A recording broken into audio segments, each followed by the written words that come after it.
Welcome back with a smiling face. Links to previous episodes are given in the video description, so don't forget to like, subscribe and share the video. Shadows of the Moon. Episode 2. Chapter 11 to 22. T. I was running late. Last night I hadn't been able to sleep properly and I was paying for it now. I ran down the stairs 3 at a time, jumping down the final 6 and was about to rush to the door when Dad stepped out of the living room. "This is a house and I would appreciate you treating it like one," he said curtly. "I'm getting late, sorry," I said, hurrying to the kitchen and going to the fridge to grab a water bottle. I was about to reach for one when Dad snapped the fridge shut, missing my fingers by inches. I moved back, my heart skipping a beat as I looked at Dad, who was staring at me with a cold glare on his face. I glanced at Mom, who turned her back on me and busied herself with making breakfast. "This is my house and as long as you are living under my roof, you will obey my rules, and that includes letting boys into your room." "Okay." I didn't have time for this. I needed to ask Liam or Uncle L when I could move out. I needed out. "Raven." "What? Are you showing me attitude?" Dad said, frowning coldly. I said okay, that I agree, no boys in my room. I shook my head, leaving the kitchen empty-handed. "Useless," Dad muttered, and I glanced back over my shoulder. How was I useless? I left the house, just glad to be out of there. "Hey, Raven." I looked up to see Taylor strolling over to me from the house next door. I smiled brightly. "Hey." We fell into step. It was clear he was ready for training. As the elite group, I would train them, but there were other top warriors who headed the other training sessions. From what I could see, Taylor was one of those who did teach some of the other lower groups. "You know, it's impressive to see you in this position," he said. "Thanks, I guess. Was it so hard to imagine? I've always been a tough one," I said, showing him my biceps. He whistled. "Now those are some perfect muscles, I'm envious," he said, tapping my arm as he grinned. "Of course," I said, glancing at his muscular arms. "You hold nothing in comparison." "Oh, absolutely not." We both started laughing, just as someone called out to me, "Raven." We stopped, turning to see Zach the Delta come jogging over. He was shirtless. His earring glided in his left ear and his black hair tumbled over his forehead. "Hey, guys," he said, trailing off when he glanced at Taylor. Taylor's heart was racing and I could sense the tension between them. "Hi," I said, wondering what that was about. "I'll see you two around," Taylor said suddenly, running off towards the training grounds. "Weird. What is it?" I asked Zach, who was frowning slightly. Yeah, sorry, we're throwing a welcoming home bash for Liam. I mean, we didn't really get to with everything that had happened," Zach said, running his hands through his black hair. "Oh, okay, and?" I asked. "Well, can you get him there? I mean, it's supposed to be a surprise." He flashed me a small smirk and I really wanted to refuse. "I don't really know, I mean I might be busy, Raven, you have got to come too. Come on, it's tonight at 9, down by the river on the east side." The east side? Opposite to where the killing had happened. I didn't really blame them for choosing that. I sighed. "I don't know, Zach, I have." "Come on, please." Damon said he couldn't and I don't know who else to ask. "You two are his best friends." Correction, we're his best friends. "Fine," I said in defeat. "Thanks." He flashed me a grin before running off. Great. Liam better not get any ideas. Shaking my head, I ran towards the training grounds. I couldn't be late, I was the one that needed to set an example. Training was over and I was trying to figure out if I should go find him or if I could just mind link him. Actually, that would be easier. Liam. Raven. Hey.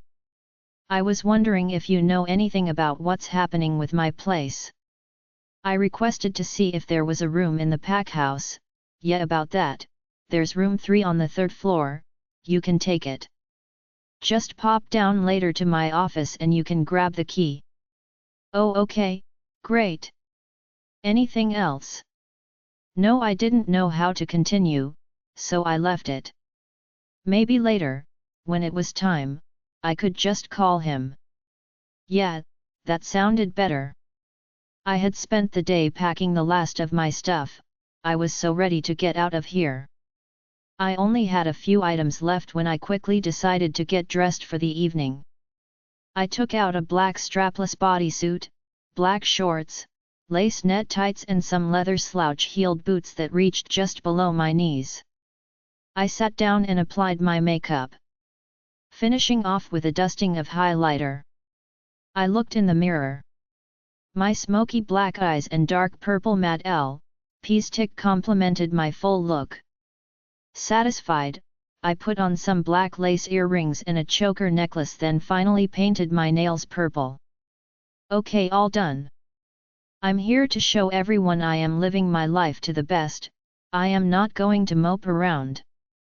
I exited my bedroom, making sure to lock my bedroom behind me before Dad and Mom saw the packed bags. Slowly, I crept down the steps. Only when I reached the front door did I call out. I'm off to Liam's homecoming party. I called before slamming the door shut behind me. I was not going to deal with them right now. I walked down towards the river and took a deep breath. Liam. Raven. I was expecting you to come to get the key. Yeah, I'm still packing.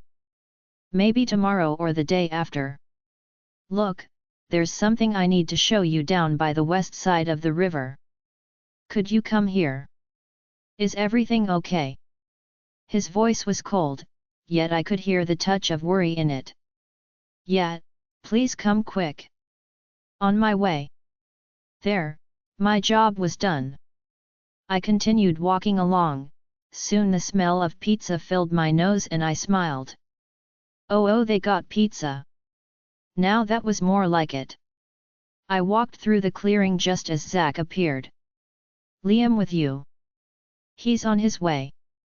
What pizza you got? I asked. He smirked. No pizza until you bring the alpha. He said, with a wink. I pouted. Meanie, don't bribe me. I said unhappily. Raven, where are you? SHT, he's here. I whispered. Go get him and give me a heads up. Zach whispered. I sighed and nodded, turning back the way I had come. Whereabout are you? Near the largest oak tree? What is this about? Liam's voice. I'm coming. I said, walking towards him. Soon his scent filled my nose and I followed it until I saw him. There you are, what is? Liam trailed off, his eyes flashing a magnetic blue as his gaze raked over me. SHT, don't get the wrong idea. His heart was racing, but when he stepped closer to me, I stepped back. Come with me. I said curtly. I didn't want to be here alone with him. Turning quickly, I led the way, power walking towards the location Zach had told me, but sadly my short legs had nothing on his. On our way. I mind-linked him. Raven. Liam said, grabbing my arm. Sparks shot up my arm at his touch, my stomach fluttering and my heart pounding as he spun me around to face him, grabbing my other arm too. What are you doing? His cerulean eyes were fixed on me, his jaw clenched as he looked down at me. Goddess, did she have to make these men so handsome? Stupid oafs. I frowned when I saw his gaze dip to my cleavage. I pulled free. Just follow me, Liam. Luckily, this time he followed silently. Soon the scent of pizza filled my nose again and I knew Liam could smell it too. I glanced at him and he was frowning, his hands shoved into the pockets of his leather jacket. I thought I heard him mutter. Great. He didn't sound impressed. Suddenly, the lights came on and everyone jumped out. Surprise. Liam C0CKED a brow, unfazed. You do know I could sense most of your heartbeats, he said, frowning as he looked around at the crowd. Well, we masked ourselves the best we could. Zack said, grinning. Come on, this is a small welcoming home party for our alpha. Yeah, well I told you not to do this SHT. Liam said coldly, as someone put some music on. I frowned. Don't be so bitter. This is your pack. Treat it with love and respect. I said through the link. We just lost a pack member. His reply came. He turned sharply towards me, our eyes met and I glared back at him. I know, but sometimes when something like that happens, people need more of a distraction. He frowned and broke our eye lock. I didn't miss his eyes roaming over me once again, but I ignored him, turning and scanning the area. It looked good. There were a few tables set up with a huge pile of pizzas. I wonder how many guys went to get those. There were a few tanks of beer, plenty of cans and some cocktail drinks ready to pour. A table of shop brought cakes, donuts along with a variety of chocolates and dessert shots sat to one side. Lights were set up around the entire area. Most of the girls were dressed and the majority of the unmated ones had their eyes fixed on Liam. I glanced at him.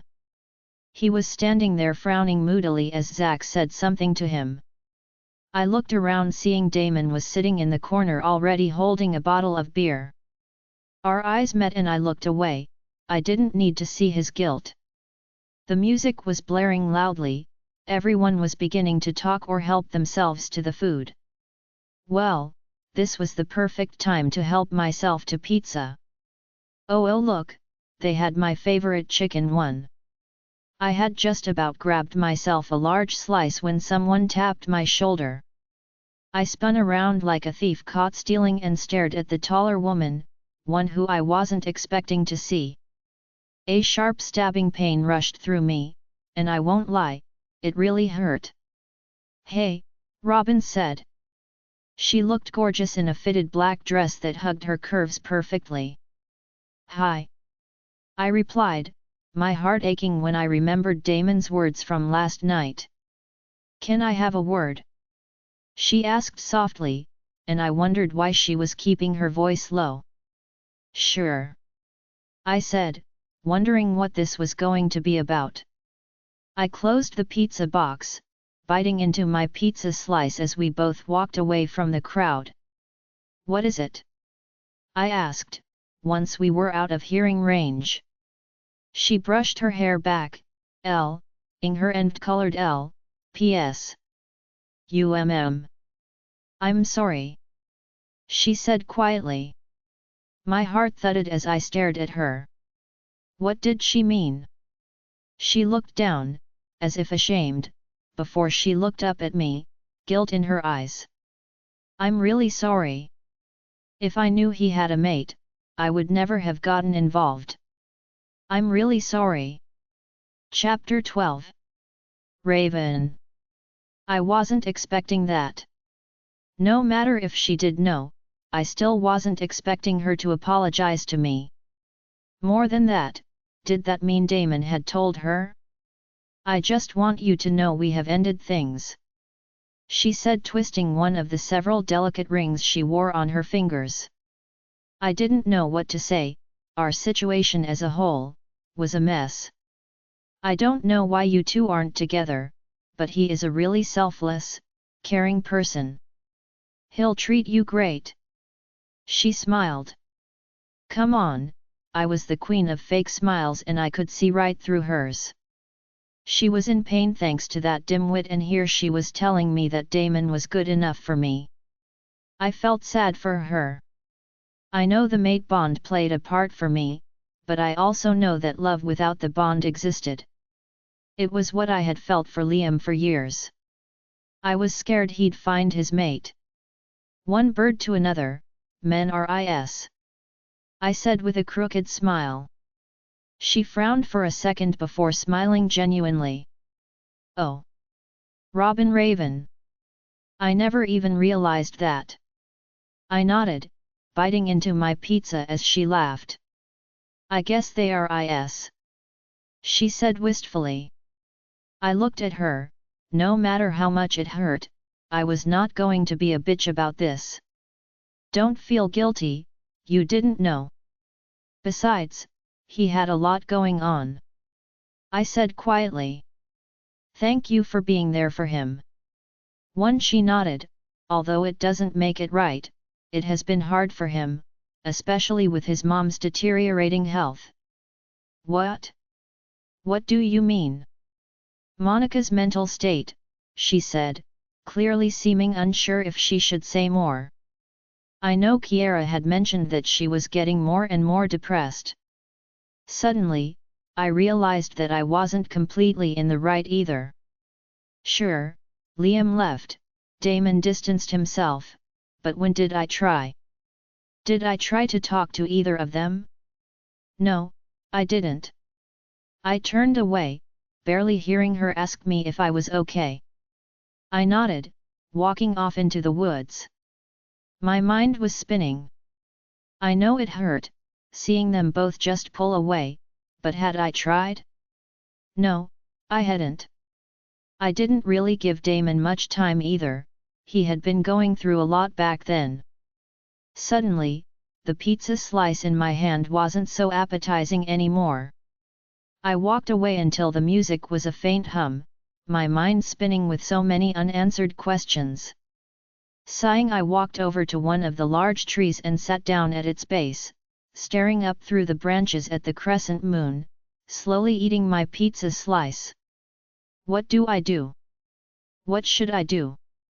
We did need to talk, because if I was to reject them, we really needed to discuss this first. Can we talk? Taylor? The sound of 2 pairs of heavy footsteps followed. I quickly calmed my heart rate the best I could, hoping no one spotted me. Right now I don't think I could just smile and pretend I was okay. I don't want to do this right now, Tay. Zach's voice came. Tay? Since when had they been close? You never do. Taylor's soft voice came. Let's head back. No, Taylor murmured.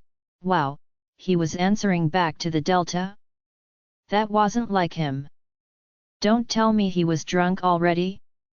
Did they lace the drinks? Taylor. I frowned. Their hearts were racing and I knew they were very close. I was praying they wouldn't discover me. I need you, Zach. How long will you hurt me? Taylor's voice sounded so broken that my own heart clenched. Zach was cut off and I heard a low moan. My eyes widened when I realized Taylor had KSSCD him. Wow! The rustle of clothes and a slight grunt as someone was pushed up against the tree was heard. I never knew Zach was. I frowned. What was going on between them? Well, it wasn't my place to be nosy, I just hoped Zach didn't hurt Taylor. He sounded so vulnerable. Tay! Stop it! Zach groaned and my own cheeks burned. Goddess, I need to get out of here. Now.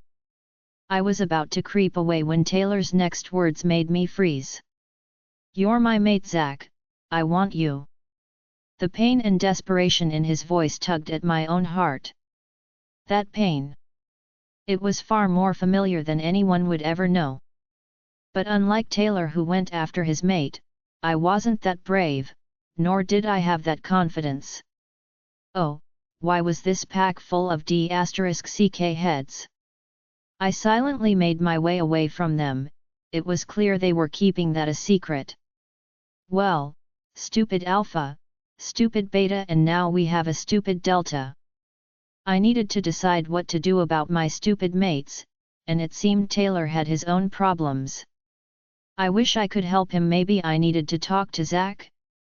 I suddenly felt really disappointed in him. How could he treat Taylor like that? I mean, growing up, I had no idea if Zach was bi or what, but he did have a girlfriend here or there. But seriously, it's clear he had feelings for Taylor since he loved that KSS. My cheeks burned. I immediately pushed the thought of two of them getting dirty in the woods out of my head. Naughty, naughty. I was brought out of my thoughts when I thought I heard something in the trees to the left. Strange. I stopped trying to hear, but there was nothing. I heard a branch snap in the tree above me. My eyes flashed as I stared into the tree. I couldn't hear a heartbeat. I moved closer, sniffing out if anyone was there, when the smell of blood filled my nose. I approached the tree, my heart racing. Who's there? I was about to reach for the lowest branch, ready to climb up, when I heard another branch snap and something heavy fall through the branches. I jumped back just as a body fell to the ground, making me scream. I swore, my heart thundering as I stared at the body that had fallen out of the tree. The mouth was cut from ear to ear and the teeth were once again missing. My stomach was twisting and I could barely comprehend what I saw as I looked over the woman's body. I don't know who she was, but I backed away, looking into her empty eye sockets. Another murder. Despite my racing heart and the worry and fear that rushed through my veins, I hurried over to the body, but made sure not to touch it. This was not good. I saw a note in her hand and was about to reach for it. What? My head snapped to the side and I saw both Taylor and Zach standing there. Zach's gaze went from the body to me instantly, and my heart thundered when I saw the suspicious look in his eyes. The body fell out of the tree, I said, quickly moving away. I'll tell the Alpha and Beta, Taylor said, looking unnerved. What were you doing out here? Zach asked me. Despite the fact that I know this looks strange. I hadn't done anything wrong. I walked away when I saw you two KSS. I stated, crossing my arms. That was my alibi. If Zach even thought I was behind this, then he needed to know I just got here. Both men froze. If the situation wasn't so dire, I would have laughed. Taylor blushed, whilst Zach paled, frowning slightly. The sound of footsteps running and two familiar scents filled my senses. My heart was thudding and, although I was innocent, I felt as if I had something to prove. I suddenly felt like I was the culprit here. What happened? Liam asked, assessing the situation quickly. The moment he and Damon saw me, they were both before me in a flash. Liam took my wrists as he looked me over, his heart racing, and Damon's hand went to my lower back, checking me over. I gasped at the surge of sparks that rushed through me at both of their touches. My own heart was thumping. Liam's eyes blazed with anger, but that hurt too as he looked at Damon. I pulled away from them both and moved away. I was walking through the woods. I thought I smelled blood, and then that body fell out of that tree. I said quietly. And we showed up when she was leaning over the body. Zach said. I was just going to look at the note. Raven didn't do this. Damon said, frowning, if that's what you're insinuating. I didn't say that. Zach said. The first thing you should have done was notify someone. Liam said to me, scanning the area before crouching down by the body. The teeth and eyes are removed already. This wasn't done just now, Raven was at the party 15 minutes ago. He said. We need to see if there's a trail of blood. Surely something must have been left behind. Damon added. This is getting worrying. Don't let anyone at the party know for now. Liam ordered, standing up as he took the note. What does it say? Zack added quietly. 2 down, I wonder how many more to go, Liam read quietly. I could feel his anger and worry as we all fell silent. That's 2 deaths. Taylor muttered as he walked over to me and pulled me into his arms, giving me a hug I really did need. 2 deaths and no break-ins. Liam said quietly. I knew security had been doubled. I also knew he had gone over everything, the cameras and the sensors around the borders, everything was at its best. Which means, Damon began. We were all thinking the same thing, but no one spoke, as if admitting it made it a reality. It's an inside job, isn't it? I said quietly. A sharp wind blew through the trees as we all exchanged looks, and I felt a shiver run down my spine. The killer was walking amongst us, and we had no idea who they were. Chapter 13. Raven. Liam had told Taylor and me to return to the party whilst he and Zack dealt with the body. Damon had gone off to see if there were any traces or anything left behind. Although we returned to the lively party with upbeat songs playing, I still felt glum. So. You know about Zack and I. Taylor said through the link as he passed me a beer bottle. I looked at him and nodded.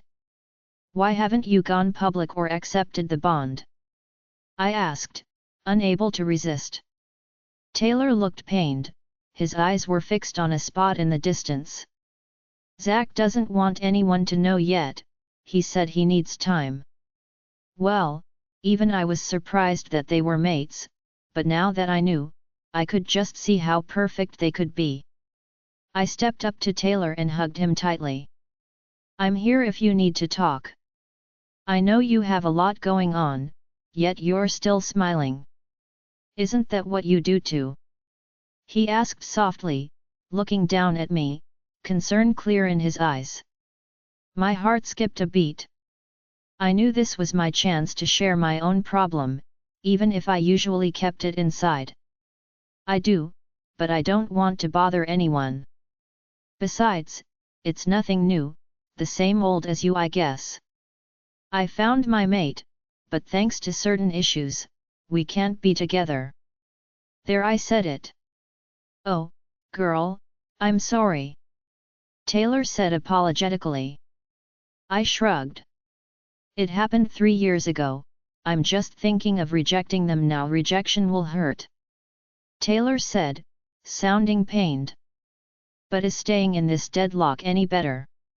Have you tried to work it out with them, like have you asked why he or she can't accept it? Taylor asked gently. I looked down at the bottle I held. Have I tried? No, not even once. All I did was just run away and act like the victim. If those two is couldn't talk, then wasn't it my job to make them sit down? I'll take that as a no, Taylor said wryly. Yet. I needed to sit down with them. I really had to do this, but how do I get them to? I guess that was a problem for another day. Well, thanks, Taylor. Honestly, just that one question has got me thinking. I said, giving him a small smile. I'm sorry, I didn't mean it like that. I know, but you're right. Well, I'm heading home, I'm moving to the pack house tomorrow, so I want to finish my packing. You're moving? I never knew. Yeah, I think I need my own place. Well, I'll help you with moving your stuff. I will actually take you up on that offer, I replied brightly. Thanks. I think I'll head home too. Taylor said. We looked around, everyone seemed to be having fun, but since the murder, our hearts weren't into this. When do you think they'll announce it?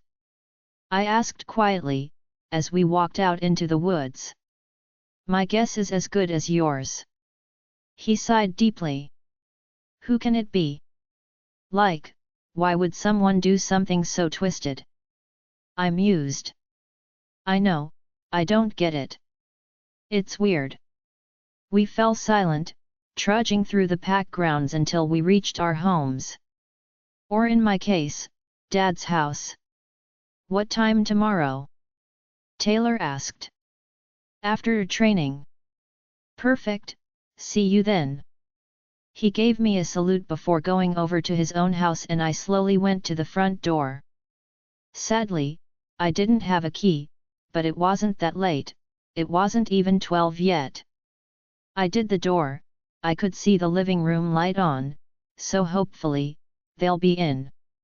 Mom, can you open the door? No response. I knocked on the door. Still nothing. Dad. I called through the link. You found your way home, I'm surprised. His curt reply came.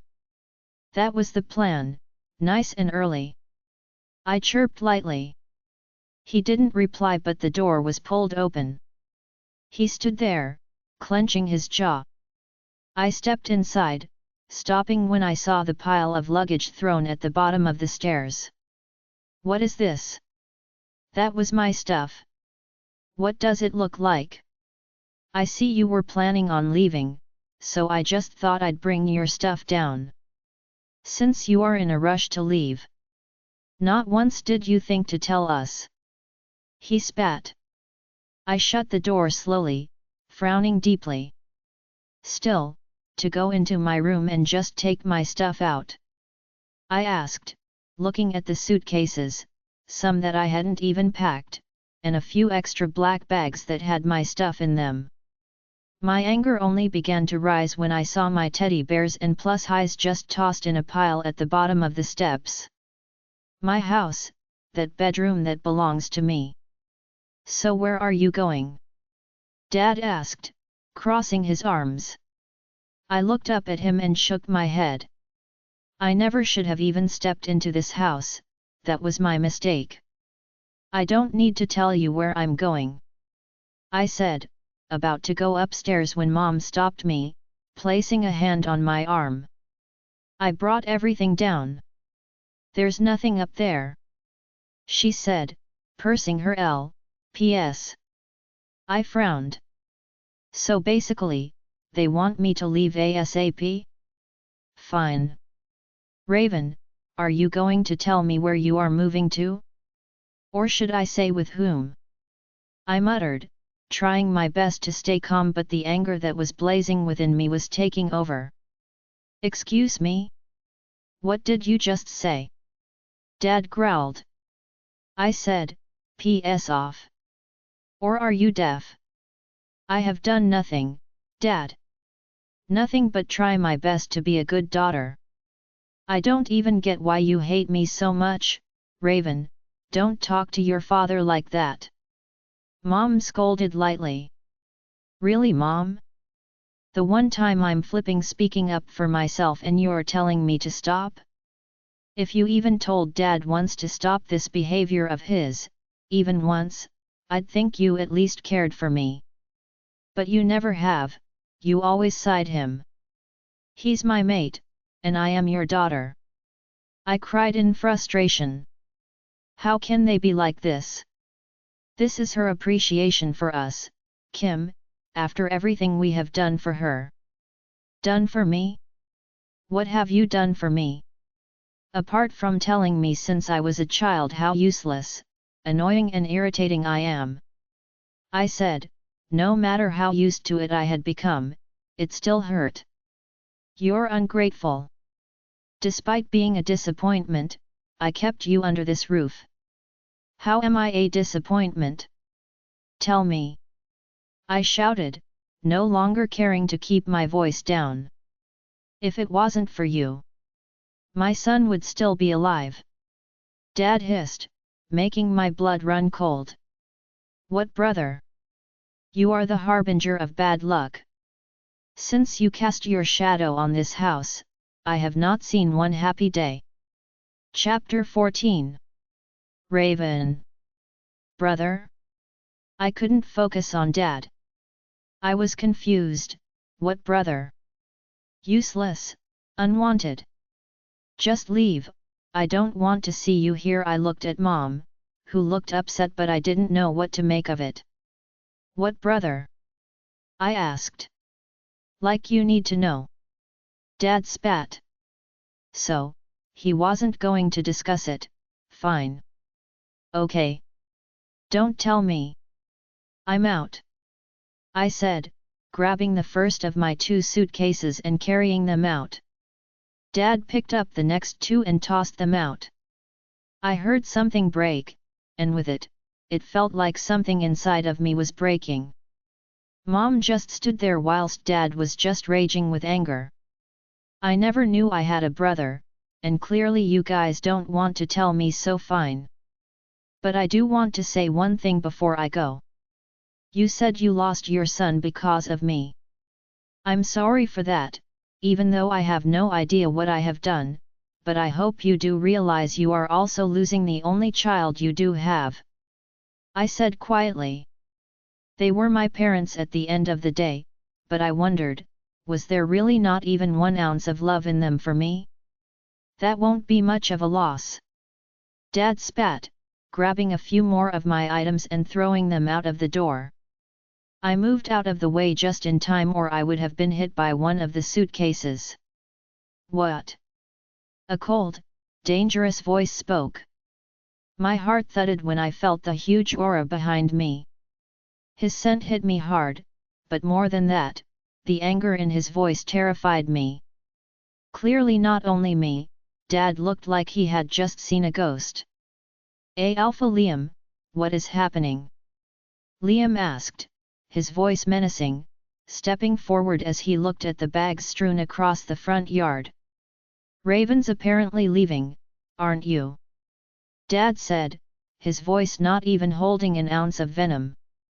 Tomorrow, I was going to leave tomorrow, but Dad decided to throw me out a day early. I shot back icily. I didn't care if his stupid reputation was ruined, I was so done with his fake. Care to explain, Mr. Jacobs?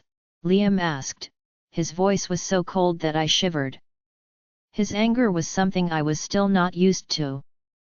It's late, I am going to bed. Dad turned away. Until a menacing growl ripped through Liam's chest. I am your alpha. Don't you dare turn your back on me. Before I could even comprehend, he was before Dad in a flash, one hand around his throat as he slammed him up against the wall. Mom screamed and my hand clamped over my mouth. I'm sorry, but this was between my daughter, and funny he should call me daughter now. Liam, leave him. I said quietly. He wasn't worth it, neither was this entire thing. I didn't want others to come out of their houses for the drama. Liam's hold tightened until I walked over to him, tugging at his jacket. Leave him, help me. I asked quietly, motioning to the luggage. His eyes that were burning a deep magnetic blue glared at Dad one final time before he shoved him to the ground roughly. This isn't over, he said, and something told me he wouldn't drop it, not until he had gotten to the bottom of it. He turned to me, his eyes dipping to my legs before he looked away and grabbed a few of the bags. Wow, how much can he carry? Okay, I think we'd be able to manage alone. I grabbed what I could as Liam picked up the final one, walking off towards the pack house without another word. Go be a whore. Dad's final words came through the link. I won't react, I'll just walk away, like I always do. When will I stop and actually speak up? Here's the room. I'm next door. Liam said curtly, making my heart hammer. He looked down at me, raising an eyebrow. It wasn't planned, I didn't say it was. I said when he unlocked the door and picked up the bags. A few were in the hall downstairs as we hadn't managed to carry them all up the stairs in one go. The pack house was empty as everyone still seemed to be out partying. Good. I said, looking inside the room. Boy, did this room need a personal touch. Well, fear not, I had plenty of stickers, plus highs, and posters to decorate this place. If you want anything done, I'll get the boys to do it tomorrow. Liam said, his husky, making my stomach flutter. I glanced at him to see him leaning against the doorframe, his arms crossed over his chest, his jacket straining against his huge, bulky muscles and his intense gaze burning into me. I can do everything myself, I said, slipping my hands into the back pockets of my shorts as I swiveled around on my heel and stared around at the white wall. I'll get someone to get some black paint. Who said I like black?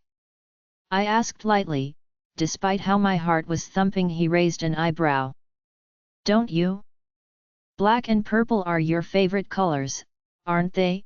I said, trying not to look at him. Why was it so stuffy in here? His eyes were burning into me. I'll go get your bags, he said, turning and walking out. I sighed, looking around the room. This was it, my new home. A home that meant having Liam around often. We needed to talk. All three of us.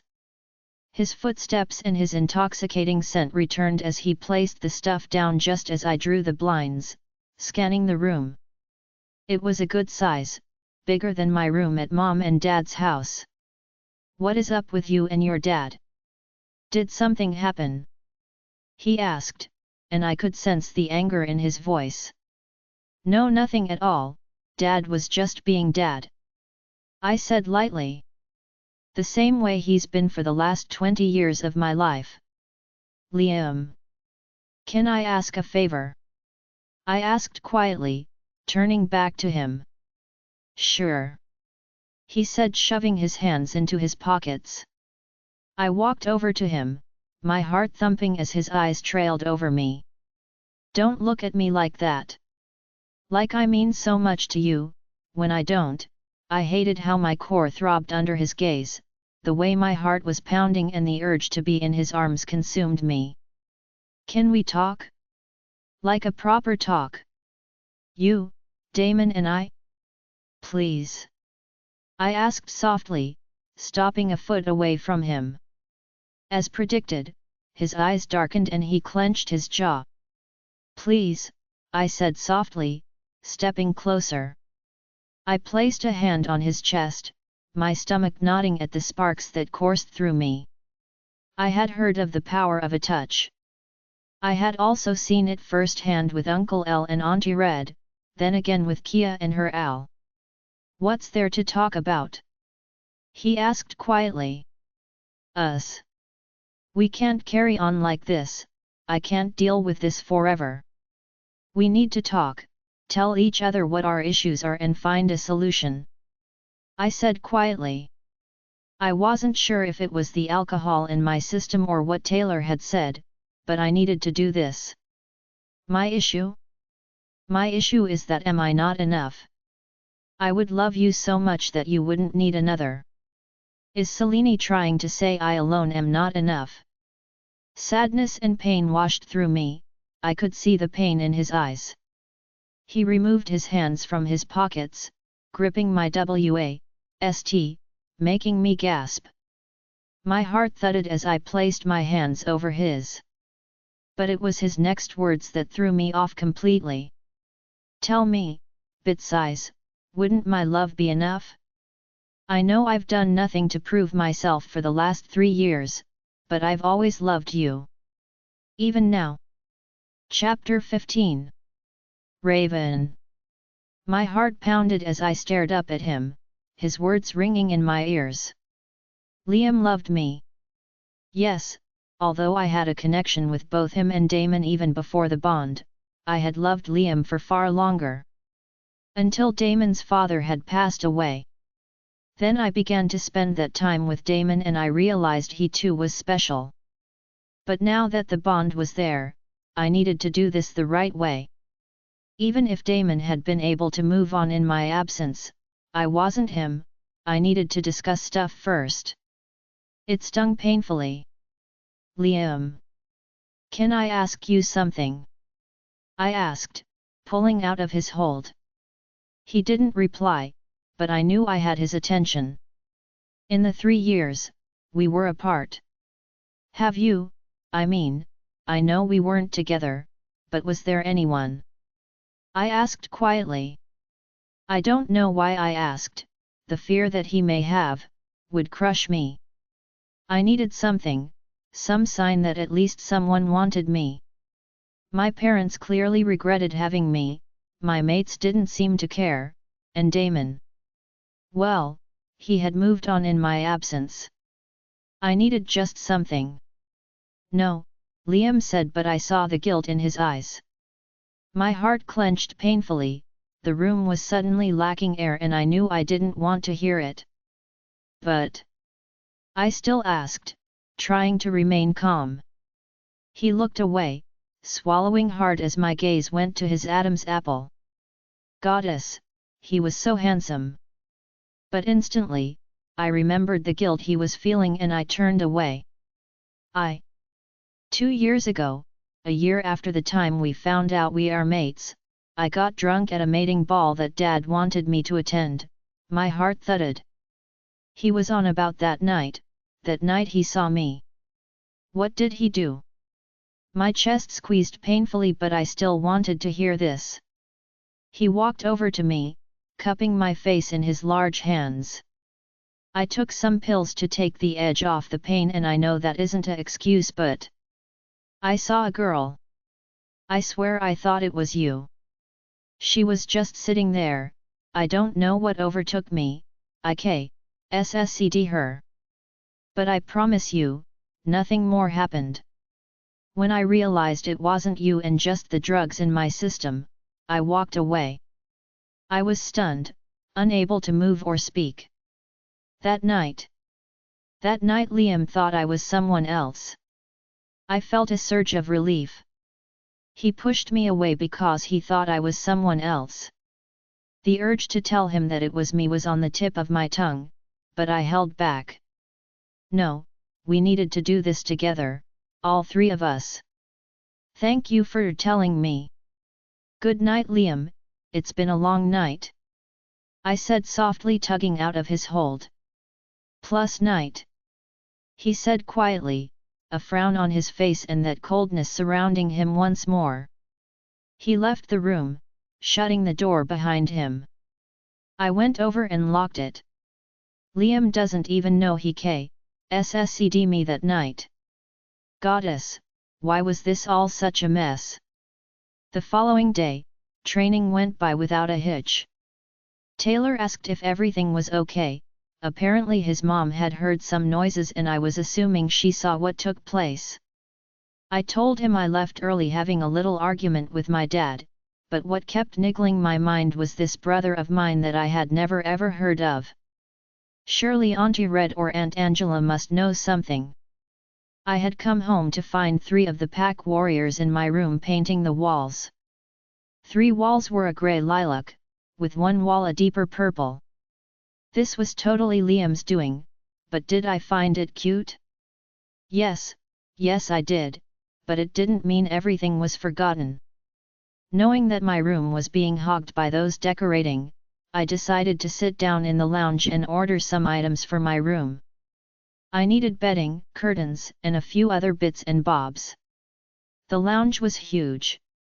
The walls were painted a pale grey, the floor had grey floorboards and there were 3 sets of black leather sofas.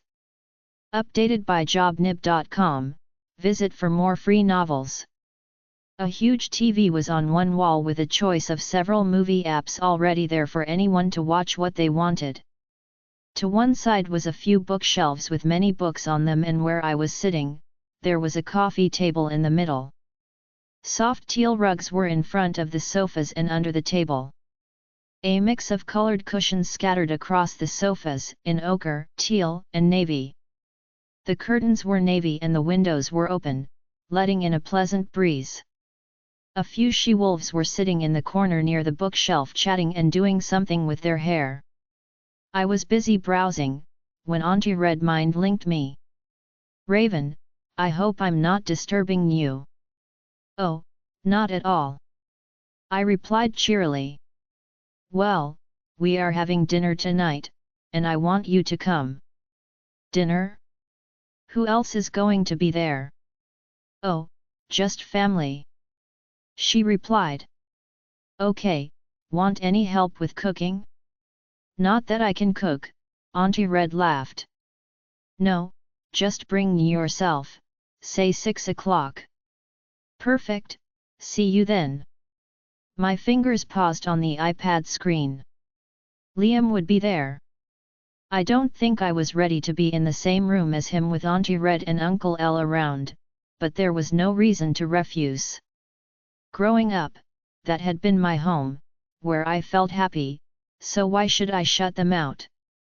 At least Auntie Red actually cared enough to text me and phone me often enough, despite how much she had going on. Believe it. I looked up as Owen and another guy whose name I couldn't remember entered. Owen muttered, shaking his head.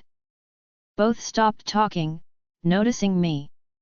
"Hi," I said, flashing them a grin. Was it bad that I knew my bright grins irritated people, yet I still used them? Owen clenched his jaw. He didn't cause a scene in training anymore, but he still had a mood on. Not that I cared if he was going to have issues, as long as he didn't be a DK towards others. "Hi," the other guy said. Don't you think it's weird, Chas, that these killings only started recently?" "Owen," Chas muttered, but I did see that flicker of uncertainty in his eyes. I smirked. Really? Was he going to insinuate that this was my doing? If I wanted to kill someone, I think I'd start with him, I remarked, shaking my head and returning to my tablet. "Yeah? Well, it's weird." "Why now?" "Like too strange, hey?" Owen said, walking over to one of the sofas and dropping down. "I don't know, but I'm sure you will have your assumptions," I said, glaring at him. "I'm just saying it, but everyone is thinking it." He shrugged. Chapter 16. Liam. "Seriously? Don't look at me like that, is there a problem?" Mom asked, C0cking a brow. I swear she had that attitude of a feisty lioness, and if you get on her bad side. "No, I just thought it's a family day." "Yeah, family, and they are our family," Mom said. For a moment she looked concerned. "Liam, talk to me. Isn't that what I'm doing?" I asked, glancing out the kitchen window, where Dad was pushing Azura on the swing. It hurt seeing him so much quieter. Losing Uncle Raf really did do a number on him. "You know what I mean," Mom said, shoving an electric whisk into my hand and a bowl full of powder and milk. "Yeah, well, time changes people." "Yes, but you never said what happened," she said as she began slicing the puff pastry before she began spooning in the tuna and cheese filling. Mom was an incredible cook, her and Kiara both were. "Nothing happened," I lied. "Sooner or later, you will need to talk about it," Mom said, stubbornly. "Yeah, maybe. After you have whisked the cream, go set the table for 7. 7? Who's the 7th? Raven. Just great, this was going to be so stressful. An hour later, the scent of delicious dishes, mixed with Raven's scent, filled the dining room. I had just set the table, and everyone had just arrived. Raven looked fine, dressed in a black halter dress that left most of her back on show, paired with net tights and boots. The only color in her look was her deep blue earrings that matched her hair and the same color that touched her smoky eyes. Her L.P.S. painted a gorgeous nu.de that made them look oh so tempting. I looked away from her, just as Auntie Monica and Damon who had just entered. Thanks to my own ego, I never bothered finding out how Auntie Monica was doing, and by the looks of it, not good. She had lost weight, and that vibrant gorgeous smile that once used to light up her face, was gone. I couldn't help but notice how Damon was holding her hand. Losing a mate wasn't easy for most. "Monica," Mom said, pulling her into her arms.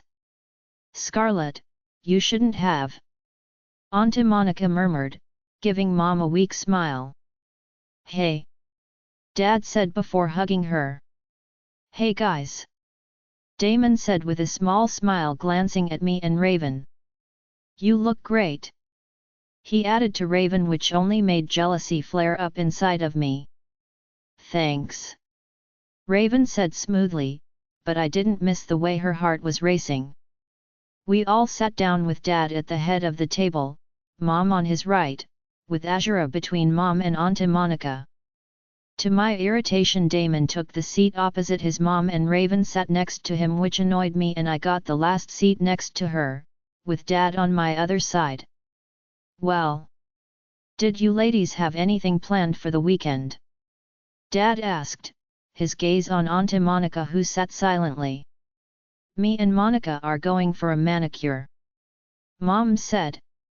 "I can't," Aaron said. "We're going out," Auntie Monica said quickly. I looked down, thinking she lost her mate and was suffering, and here I was not even able to have mine, who was right by my side. "I think he'd like you going out," Dad said, giving her a small smirk. He glanced over at Mom and I saw the love in his eyes, yet there was also the fear of losing her, or her losing him. "I want Manica too," Azura added, staring at her hand. Speaking off the little pumpkin, I had got a proper telling off from Mum about her having coke. Like it was my fault. When I had asked, she had said that she was allowed to have it. Mom and Dad had looked at me like I was stupid. Guess I was, for listening to a little monster.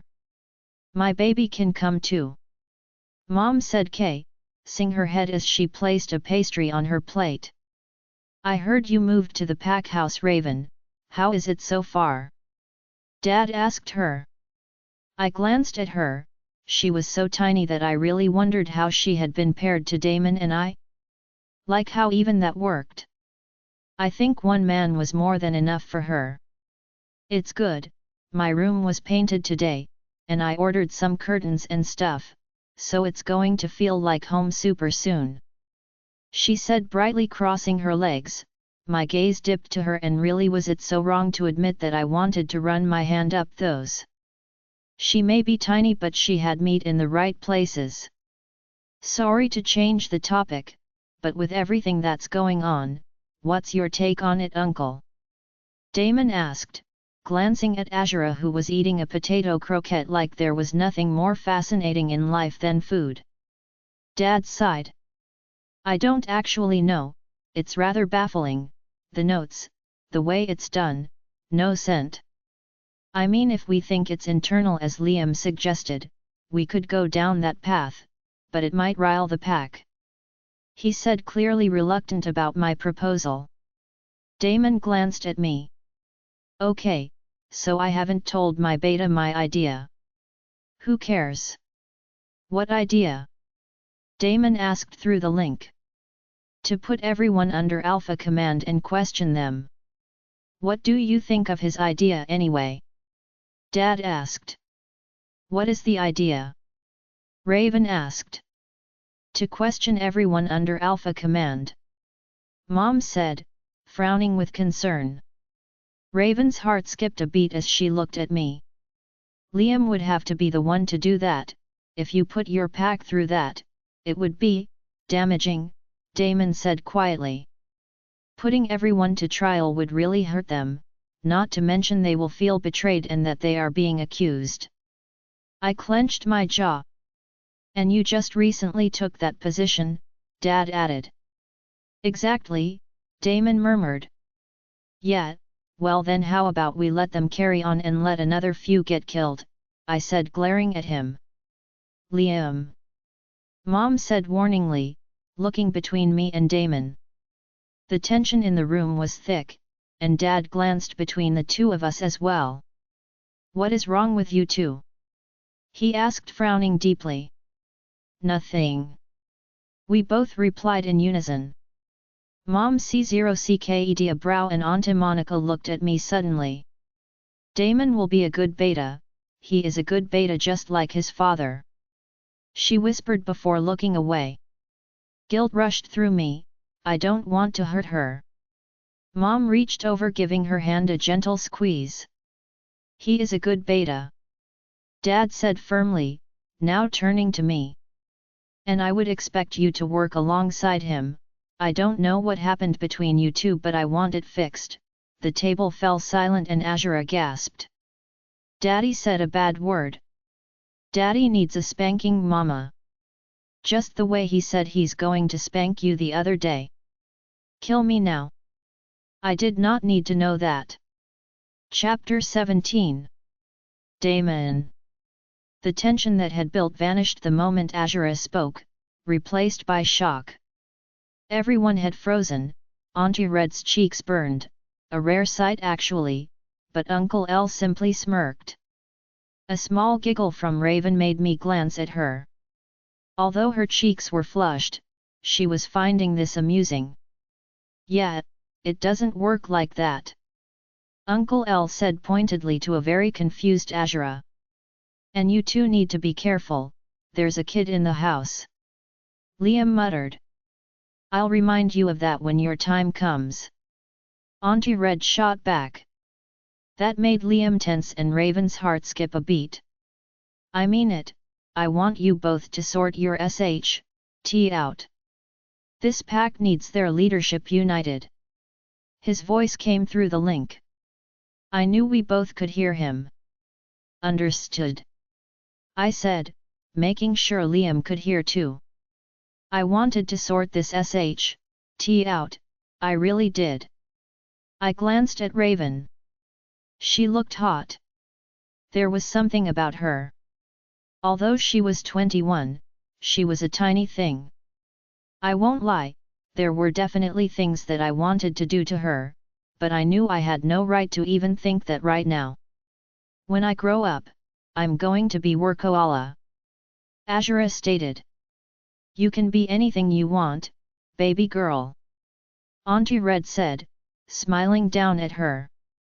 Oh, I want to be a werepanda. Raven added excitedly. Azura's eyes sparkled with excitement. Really? She said with awe. Yeah, you just need to gain about 150 pounds or so, Liam remarked, smirking slightly as he looked at Raven. I felt envious at that, wishing that we could have that old bond again with Raven. Every time I felt like speaking to her, the fear that Liam was going to lash out only grew. But we did need to get our SHT together, if not for each other, then for the pack at least. Dinner finished and Raven offered to clean up. Auntie Scarlet agreed and took Mom to the living room with Azura. I had offered to help and even Liam stayed behind. The tension that settled the moment the adults left was palpable. Raven quickly began gathering the dishes, leaning over to reach the plates from across the table, leaning on one leg with her other one raised.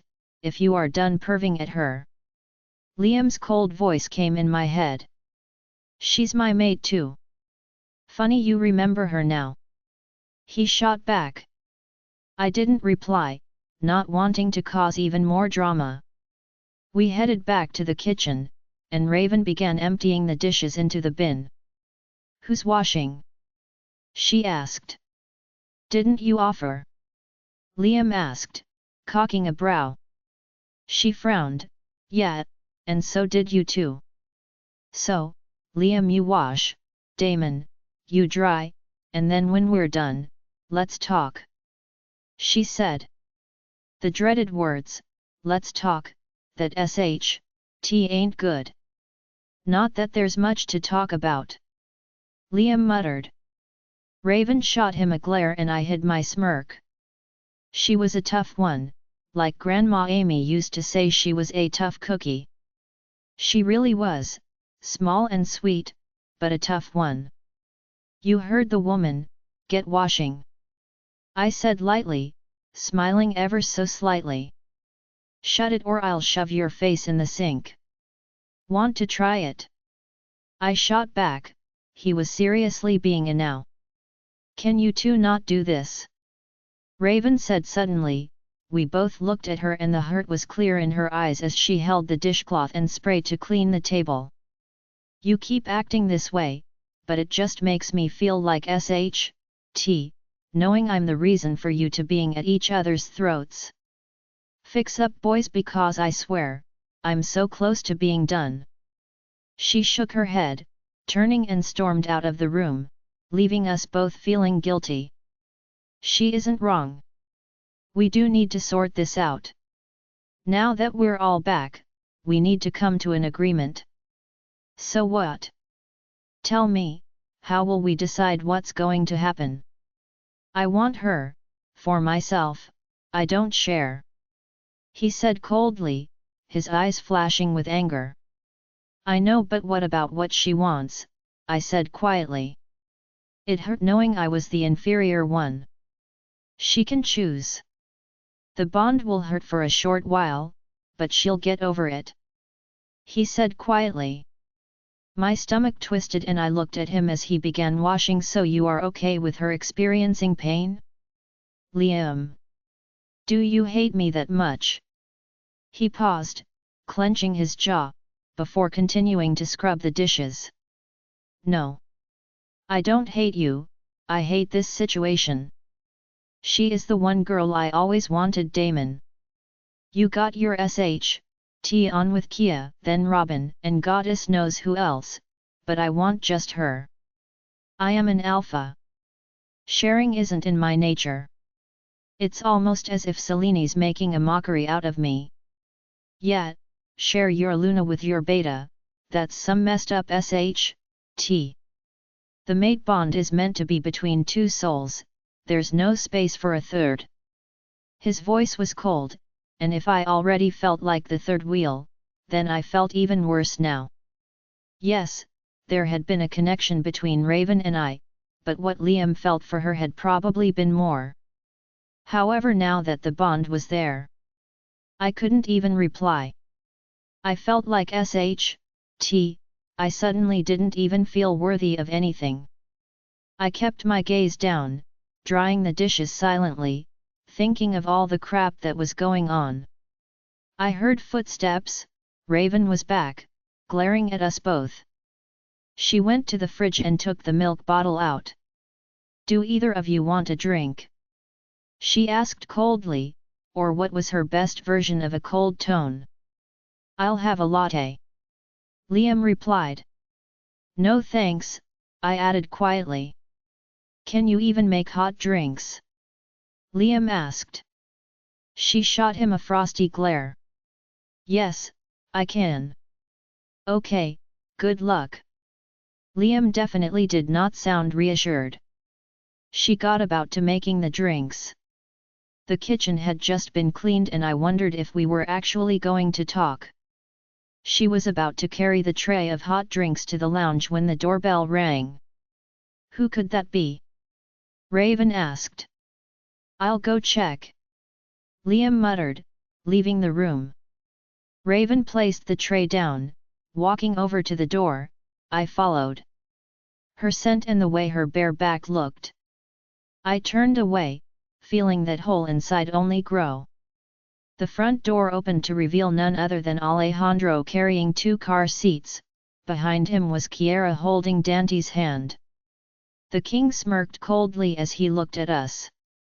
Well, well, well, looks like we have a house full. Surprise! Kiera said, her eyes on Raven, who had gasped. Just when I thought we were going to actually get to talk. Chapter 18. Raven Kia. I exclaimed, running over to her. She rushed forward and we both hugged each other tightly. We weren't expecting you, Liam said, lifting Dante up. It's a surprise, he said, as if this wasn't obvious. I smiled. Oh goddess, that kid was cute. Al shook hands with Liam whilst giving Damon a curt nod.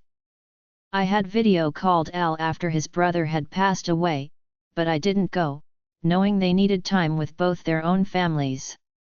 I didn't want to go and make Liam stay away. I bent over looking at the two adorable dumplings that I just wanted to gobble up completely. They were so cute. Kia, you make cute babies. Ah, they are even cuter than the last time I saw them. Hun, I sent you a picture of them just 2 days ago, Kiara said, hugging Liam tightly. Nope, still cuter than ever, I whispered, caressing Skyla's cheek. Alpha Alejandro, Kia, Damon said. Hey, Damon, Kiara said with a small smile, giving him a quick hug as Al looked at him coldly. I felt sorry for him, what with Liam's treatment of him and now Al's. I never can get away from you, Al said to him. But compared to how much he hated him years ago, I could tell it had calmed down. I knew his reason. Damon and Kia had been in a relationship for a while. Kiara, Uncle L said, smirking as he came over, meeting his daughter first then the rest. How are you all doing? It's a nice surprise to see you all come down. Yeah, I thought we'd stop by, not that we'll be here for too long, King Al said. Uncle L nodded. How are they doing? He asked quietly. My heart squeezed seeing the wave of sadness that washed over Kiara, Al, and Uncle L. I knew he was asking about Alpha Raphael's family. As best as they can in this situation, Al said with a smirk that held no light. Kiara looked up at him, her eyes filled with emotions, the love she felt for him strongly showing. She stepped closer, cupping his face as she tugged him down. Sing him softly.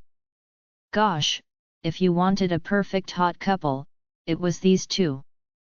Don't just stand out there, come on in. Monica and I want to see the kitties, Auntie Red called. I smiled. I loved how Auntie Red was so considerate of Auntie Monica. It was heartbreaking to see her like this. I promise I will do more.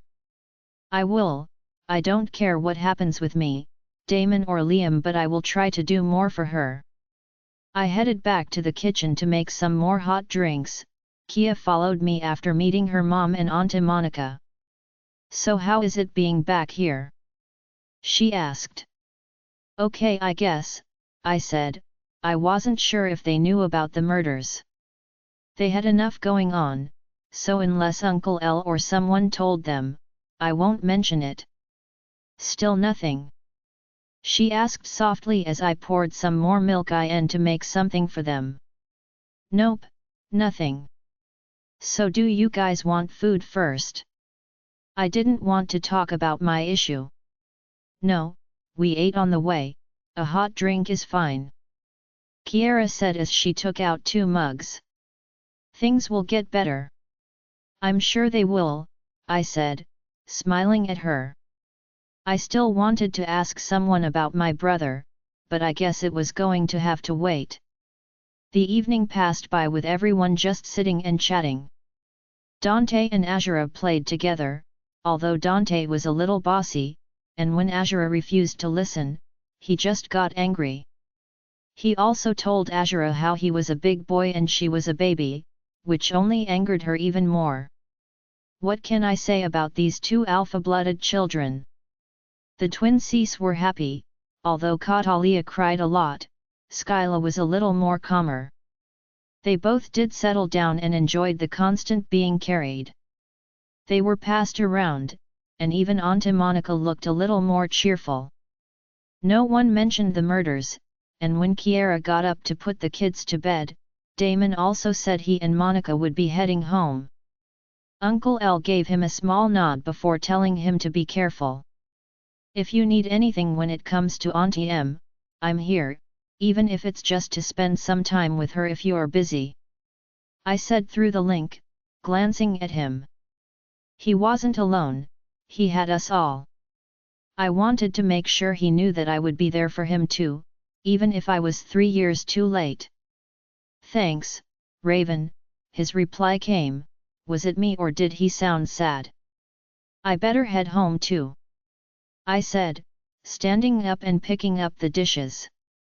I had no idea the state my room was going to be in, but let's see when I get home.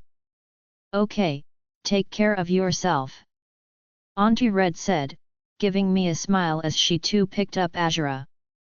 Finally, Al muttered, taking out a cigarette. I knew he tried to hold off on smoking inside when kids were around, even if smoking now still traveled, but hey, at least he tried. I'm going to head out too. See you all tomorrow, Liam said with a small nod. I knew it was because I got up. Al looked between both of us, but said nothing, turning back to Uncle L. The two of them were friends, a bond that was first forged by their link to Alpha Raphael, a bond that is still in existence. My heart ached as I looked at them, and I suddenly felt very upset. Life was short, what were we doing? I didn't speak to Liam, even when he reached over and opened the door for me. We both silently made our way back to the pack house. We still need to talk, I said the moment we were inside. He said emotionlessly. I frowned, looking up into those cerulean eyes of his. Liam, you've changed, I said quietly. He looked away and my heart ached a little more. Where was that compassionate, loving Liam? Good night, Raven, he said quietly, walking off towards the stairs. I sighed, deciding to grab a water bottle before I headed upstairs. I could hear some of the guys in the game room, and someone watching TV, but the kitchen was dark. The smell of freshly mopped floors and detergent filled my nose. I liked this smell, it was so clean. I tiptoed to the fridge, hoping I didn't ruin the floor that the Omegas must have just cleaned, and grabbed a bottle from the fridge. I was about to close it when I saw a shadow of someone walking past behind me. My heart leapt and I jumped, spinning around only to see a young Omega girl holding a mop. Goddess, I muttered, placing my hand on my CH3ST. Sorry miss, she said nervously. She looked startled too. She was slim and of average height, her hair up in a messy bun. Hey, it's cool. I just didn't hear you, I said, flashing her a smile. She smiled, looking relieved. Oh sorry, I was just going to put the mop away, she said, holding it up, brushing back a strand of her straw-colored locks. Sure, carry on. I'm sorry if I messed your floor up, I said apologetically. She smiled and shook her head. It's fine, it gets dirty quickly anyway. I left the kitchen thinking since the murders, I felt on edge. Even now, I couldn't get the images out of my head. I knew, just like yesterday, those eyeless corpses would haunt my dreams. Chapter 19 Raven. I stepped into my bedroom with a small towel wrapped around me, toweling my hair with a second towel when I froze, seeing both Damon and Liam standing there.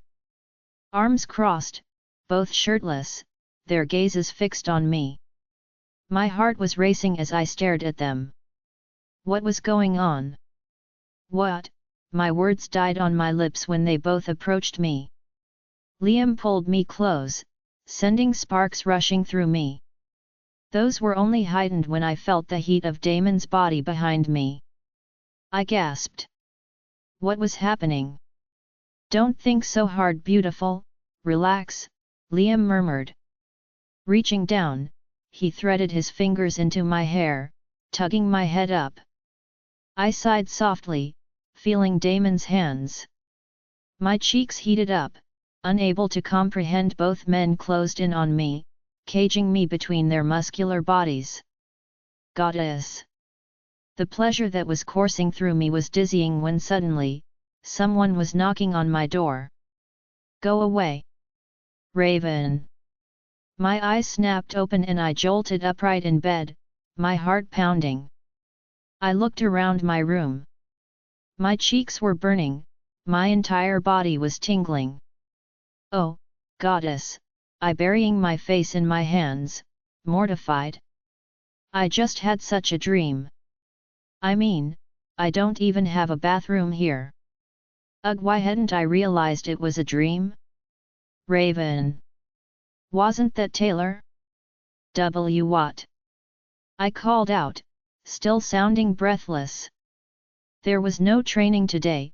What did he want? There are a few items that have arrived. I picked them up from the collection point. It's nearly 11, I'm sorry if I disturbed you.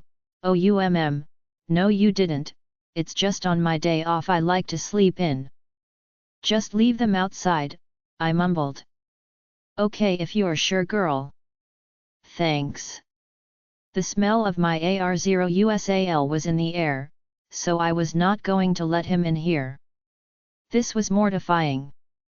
I jumped off my bed, running to the window and opening it fully. The smell of paint was still strong, but still, I wasn't going to risk it. The room was fully painted, my luggage still lay in the middle of the room. Opening one of my bags, I pulled out one of my perfumes and sprayed the room strongly. Taking a whiff, I felt satisfied and quickly went to the door, opening it. I looked around the hall and quickly tried to grab my parcels, only for a few to slip from my grasp. I flinched, quickly picking them up and throwing them over my shoulder before slamming the door shut behind me, as if someone seeing me might result in them learning what I had dreamt of. Yikes! I breathed a sigh of relief now, looking down at my parcels. Oh, this is going to be fun. But before I could even open them, my phone rang.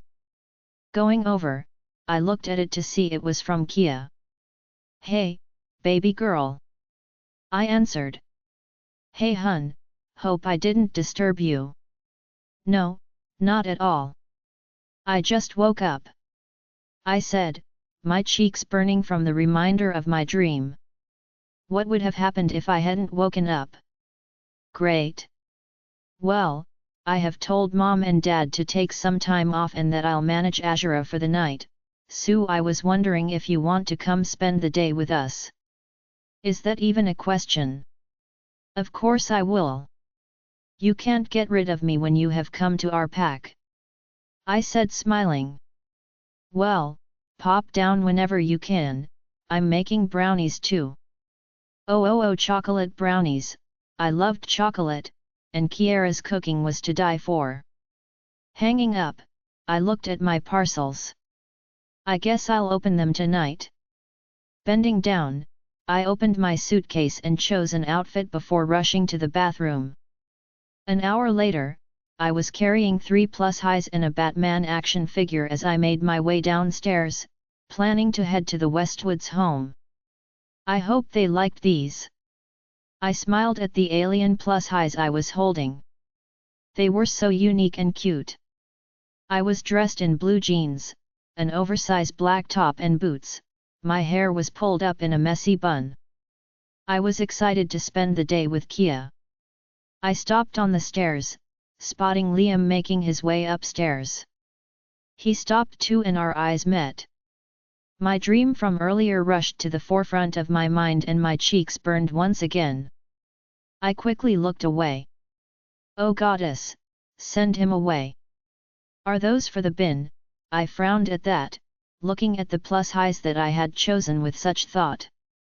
What does that mean? I asked unhappily. They're ugly. Hey, they are so ugly they're cute. I said, glaring at him. He simply gave me a small smirk. You really are a unique one.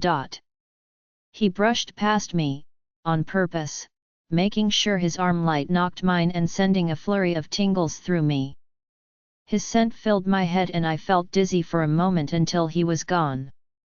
Taking a deep breath, I continued on my way. Knocking on the door to the Westwoods home, as I held the 3 large plus highs and the action figure, I waited for someone to open it. Just then, Al pulled open the door, C0CKING, his brow arrogantly as he stared down at me. Why are you here so early? I frowned up at him. Listen to me, big boy, Kia invited me, and besides, I don't need an invitation to come here.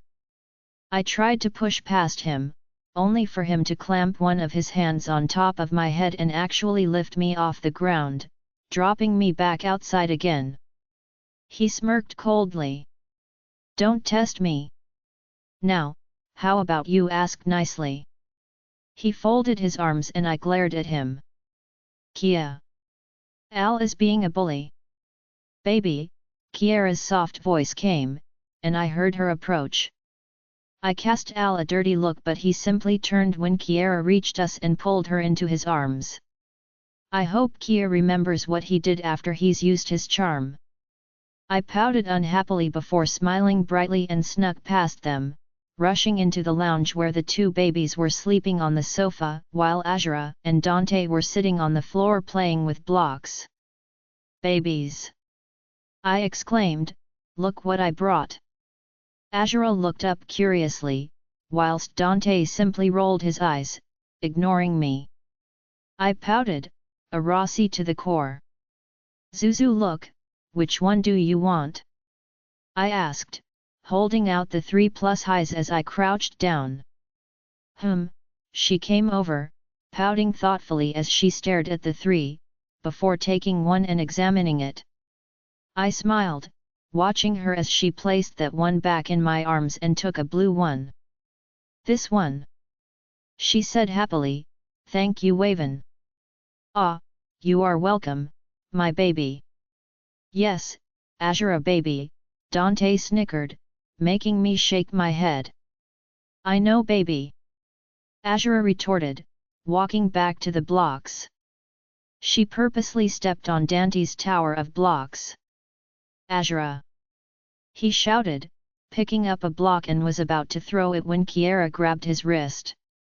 Dante, no hitting! She said firmly. Azura, destroy my tower. Oh, dear! I walked over, silently placing the action figure next to him before placing the other 2 plus highs next to Katalia and Skyla, giving them both a tender KSS. I love babies, I can just eat them. He is his father's son. I said, smiling slightly when Kiara managed to calm him down. I hate girls. Dante said, pouting before standing up and storming out of the room. Kia paused, I knew she probably mind-linked Al. She then turned to me and smiled slightly as she Azura's hair. Thanks for the toys, you really didn't need to. Oh, it was nothing much. So, I heard you're at the pack house now. Yeah, I moved, think it was high time I did. That's good. Your parents may have been upset that you left. Kia said. They're okay actually. Neither cared to mind link. Well, I actually had no hope for Dad anyway, and after all that, I didn't really want to talk to him. A short while later, I was telling Kiara how I said to the boys we needed to talk. Just then, Al came walking in with a moody Dante, who stormed back to the blocks and began playing very unhappily.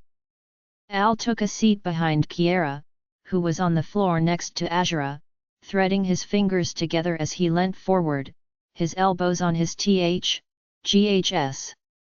So, now that you're back, any of the ERS made their move? Al asked, glancing at me. I knew he probably heard the conversation anyway, considering his hearing. It's complicated. I said, sighing. I still don't get how this SHT will work, Al remarked. Alejandro, Kiera said softly, looking up at him with a frown. He shrugged, I'm just saying, a alpha having to share is degrading. That's my take on it. Or it just means Damon is equally worthy. Kiera added firmly. I simply stayed silent, it was a constant tug of war either way. You should be prepared for the worst case scenario, he said, turning his cold gaze upon me. Baby. That's not fair. Kiera replied, displeased. Life isn't. Kiera frowned, I really didn't want them to have an agreement because of me. I'm not going to sugarcoat SHT, if this doesn't work, you will have to choose one over the other. If you three can't work this SHT out, then ultimately a rejection will have to happen. It seems they both want you, so you may have to choose one over the other, or neither. So, the million-dollar question is, who will you choose? Chapter 20. Raven. Night had fallen and I had returned home to the pack house an hour ago. I had decided to get my stuff unpacked. I was opening my parcels, admiring my new bedding and curtains, when I paused, remembering part of the conversation that I had with Al and Kia as it replayed in my mind. My stomach twisted and I dropped onto my bed, sighing heavily. I'm so scared of this talk that I knew we needed to have, but it needed to be done. I picked up one of my parcels before sighing and tossing it on the bed again. Rejection. Al was so adamant that it would need to happen. Why did Selena pair us together if all she wanted was to hurt us and tear us apart? I sighed, standing up and grabbing a plastic tub from the bedside table. I think I needed to talk to Damon about this, and I won't lie, I needed to see Auntie M. I walked downstairs, the warm bustle of the other young adults around the pack house was pleasant. I snuck out and headed towards Damon's place. I wondered if they had found any lead on the killings. I knew for a fact that Kiera didn't know, but I had seen the guards posted around their house too. Well, I guess with everything they had going on, they didn't need any more stress and they weren't here for long anyway. I looked around. The entire place was like a small town. Lights glittered in the windows of the houses and the few shops that lined the streets.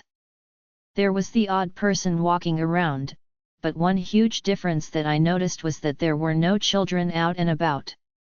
I guess it made sense. I stopped outside the Nicholson home and rang the doorbell. Is that your dad, Damon? Monica's voice came. I closed my eyes, feeling so broken at the hope in her voice. No mama, I'll get it. Damon's voice came before the door was opened. His eyes widened slightly, clearly surprised to see me. Raven, he said softly. Sorry for intruding. I got brownies that Kia baked. I offered, holding out the small tub and smiling gently. My heart was racing under his gaze, but when he smiled, stepping back, I felt relieved. Well, I can't turn down an offering, he said, shutting the door behind me. I won't lie though, I'm surprised to see you here. I know, I just... Why didn't you ever tell me Auntie M's health was getting worse? I asked quietly. He paused, his dusky blue eyes meeting mine before he looked away. I didn't want to worry you. You left and... I made a mistake, I should never have left. I said quietly as we entered the living room, ending the conversation. Auntie Monica was sitting on the sofa, holding a book limply in her hand. She looked at me and smiled slightly. Oh, Raven. Welcome, I'll put on some tea. I'll do it, Mama. No, you two sit and talk. A better day? I asked through the link. One of those where she thinks Dad will be home soon. he said quietly as Auntie M left the room. The usual? Hot chocolate for both. She called out. Sure, thanks. Damon replied. I frowned at him, taking a seat on one of the sofas. You know, you should have still told me. Then again, I knew you had just lost your dad, but I still left. I said quietly. Sure, I had stayed around for 2 months, but it clearly wasn't enough. We had become closer at that time, but then everything went out of control after that blood moon. Damon sat down on the opposite sofa and I looked at him. He was playing with a ring on his finger, his head down. It was almost as if he was keeping that distance between us. Damon. His head shot up, his heart thumping. Sorry, I spaced. Yeah, I could see that. It was almost as if he was worried about something. Mind sharing what was on your mind? Not much, I guess. He flashed me a smile, but I wasn't blind or stupid. Like I said, I was a pro at those fake smiles. Auntie Monica returned with the hot drinks and a Victoria sponge cake. There you go, I'm going to head to bed, I'm so tired. Have fun you too. She said, smiling brightly. Sure mama, good night. Damon said standing up. He gave her a tight hug and kissed the top of her head. I smiled watching them. Thank you Auntie M, I love your hot chocolate. You love anything with chocolate? Damon added with a small smirk. I smiled sheepishly. Well yes, but still, I pouted. Auntie Monica laughed. I just wished she would always remain like this, happy in herself.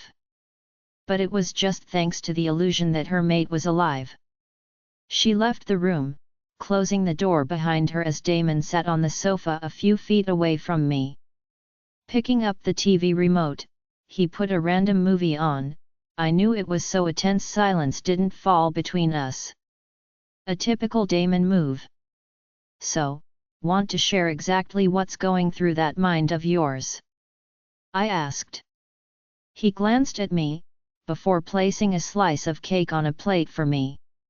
He held it out, but I simply smiled, taking the icing-coated slice in my hand. He grinned at that. You never change.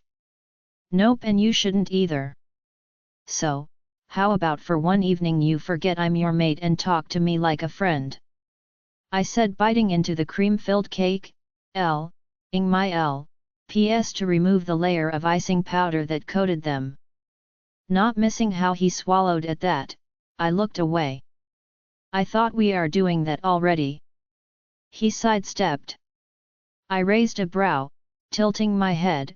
Really Damon? I replied, kicking my boots off and turned towards him on the sofa, crossing my legs. Damon smirked, spotting my little Miss Naughty socks. Nice socks. Why thank you, I got it in a pack of 6. I replied proudly. Are they for adults? He asked teasingly. Hey, I have a small foot, and maybe they were from the kids section. How did he figure that out? They weren't that childish. He chuckled. So you? I like my socks and tights. I protested, sticking my tongue out. He reached over, taking one of the mugs, making my attention fall to those bulging biceps of his.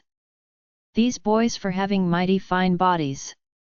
I quickly looked away, blushing when I remembered the dream that I had this morning. He leaned back against the sofa, relaxing visibly, and I smiled so. Can I ask you something and will you answer me honestly? I asked, finishing off my cake. Do I even have an option? Not at all, or my socks might come to haunt you in your dreams. I said, sticking my foot out and wiggling my toes. Damon chuckled, reaching over.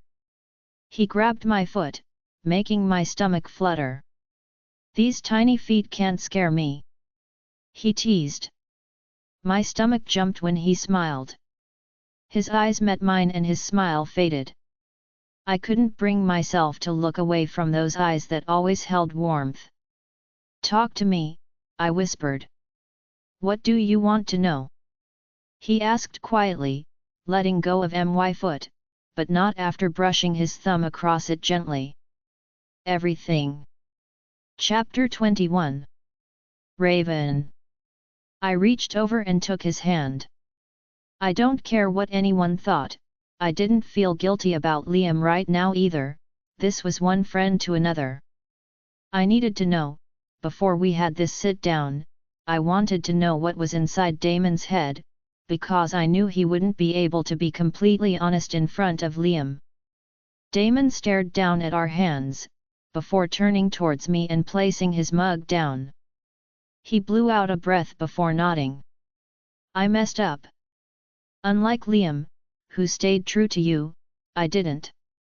I feel guilty for that, and it's no excuse, but..." I asked softly, sensing his turmoil. He was struggling to say what was deep in his heart. "Speak to me however you find easier," I mind-linked. He looked into my eyes before looking down at his hands. That night of the blood moon, I was scared I would lose my best friend, someone I considered a brother, my alpha, whom it was my duty to serve. I respect him and I would die for him. The pain in his words squeezed at my own heart painfully. "Why did Selene do this? I've always loved you, you were always the warmth of our group.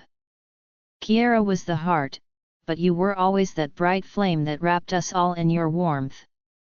I always thought, you know, maybe Kiara might be my mate and you would be Liam's. He's always loved you after all." He looked into my eyes, I gave him an encouraging nod to continue. He sighed heavily, looking down at our hands once more. "But after Dad died, I started seeing you differently and with it, it became more. There was a small part of me that was greedy and hoped that maybe you might be mine. I know I was wrong to wish like that when Liam has. Don't put yourself down like that," I whispered. His words had sent a storm of emotions through me, and with it, his pain was so obvious. He nodded and continued. "But then you were mated to us both." I didn't know what to think, but I was ready to accept it instantly. Then when Liam walked away, I felt like my worst nightmare had just come true. Everything went out of control, and I felt like I just didn't fit into the equation. "You are Luna material, Liam is an alpha who obviously doesn't want to share, and with his beta? Why should he? I'm like the third wheel in this entire equation that shouldn't be here." He swallowed and his grip on my hand tightened. "But still, I wish we could make it work," he said quietly, looking straight into my eyes. "Me too. You are not a third wheel. Don't ever feel like you are not enough or that you are below someone else," I replied firmly, so happy that he had opened up to me. Al's words rang in my mind once again, making my heart skip a beat. "What is it?" he asked softly. I shook my head, and he tilted his. "Now you can't go around having double standards, beautiful." I shared, "Your turn, I'm just scared. What if Liam doesn't want to listen?"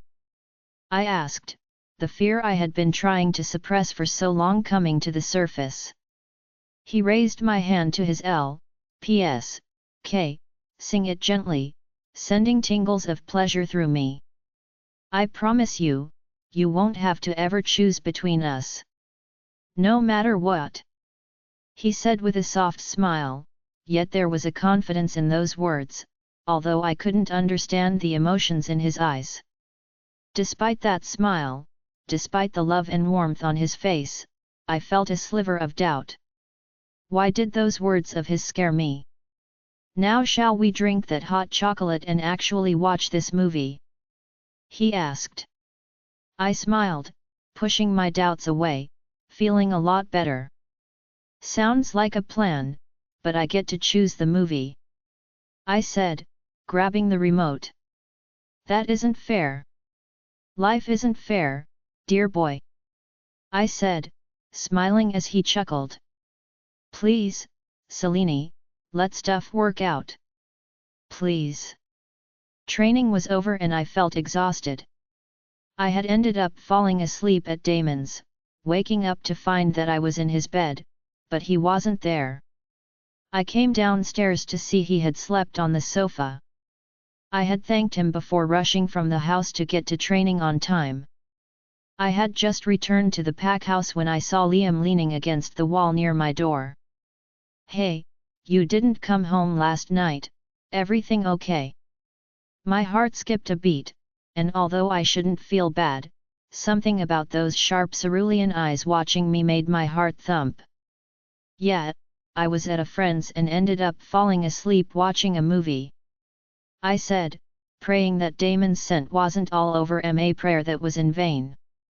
The moment I opened the door to my room, moving past him, I heard him inhale and knew he had caught the scent. His eyes blazed a deep magnetic blue and the surge of power that rolled off of him made my heart thump. Damon's, he stated, his voice full of such anger that I wasn't sure if it was smart to speak. Yes, I simply said, about to close the door behind me when his hand shot out, forcing it open. What are you doing, Liam? Tell me, Raven, do you want Damon? What? I moved back, wanting to put space between us. You are both my mates, Liam, and I love you both. Don't do this, I said firmly yet quietly. Love us both? You don't love two people at once, it's not possible. It is. Not in the same way, he said quietly, his eyes raking over me. For training, I had borrowed Auntie Monica's leggings and one of Damon's oversized shirts to put on top, but it had clearly been a bad idea. His fury was only heightening as he glared at me. You are mine, Raven, and only mine. I swear, I'll destroy anything that stands in my way, he hissed, his hand wrapping around my throat. His grip was tight yet not painful. My chest was pounding as I stared up at him. Never had I seen him so angry. How much pain was he keeping inside that it had birthed such deep embedded rage and hatred? Liam, please. Calm down, nothing happened. It better not have, because I assure you, if he touches you again, I will kill him. Liam, I cried out in shock, shoving him back. He is your friend. How can you be so cruel? Oh darling, you haven't seen cruel, he said, his voice was so dangerously calm and cold that it sent a shiver of fear through me. His eyes darkened and my stomach twisted.